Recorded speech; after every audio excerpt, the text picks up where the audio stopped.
la profitabilité du système du SaaS ou du cloud, du modèle SaaS pour les éditeurs, elle est à très long terme. On sait qu'il y a une période de recouvrement qui va entre 17 et 25 mois. Donc il faut réussir à passer de l'autre côté du gué. Et c'est pour ça que Lysia intervient aujourd'hui pour permettre aux éditeurs d'encaisser upfront la totalité, ou en tout cas la majeure partie de leurs revenus, de les constater dès le premier jour du SaaS, de la mise en place du SaaS, et pas attendre les 24 ou 30 mois avant de devenir rentable. J'avais un patron, j'ai commencé ma vie chez France Télécom, et il avait dit il n'y a pas de long terme s'il n'y a pas de court terme.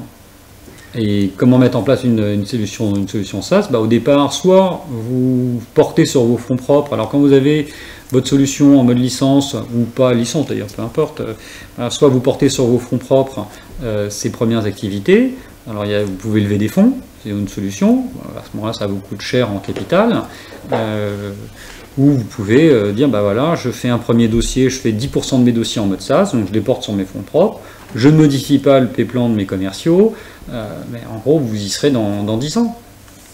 Et puis dès qu'il y a vos commerciaux n'ayant pas de solution fiable, ou en tout cas économiquement attractive pour eux, proposeront rarement, et ils proposeront la solution SaaS en dernier recours. Et comme on sait que commercialement, si on n'est pas convaincu par sa première solution, c'est des solutions dégradées, et on n'est pas forcément bon commercialement à ce moment-là.